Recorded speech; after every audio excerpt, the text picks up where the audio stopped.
اسألوا حد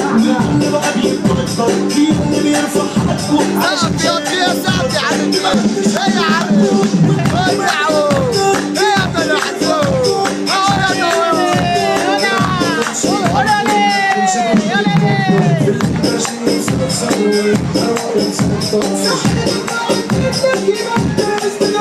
انت بقى ورجع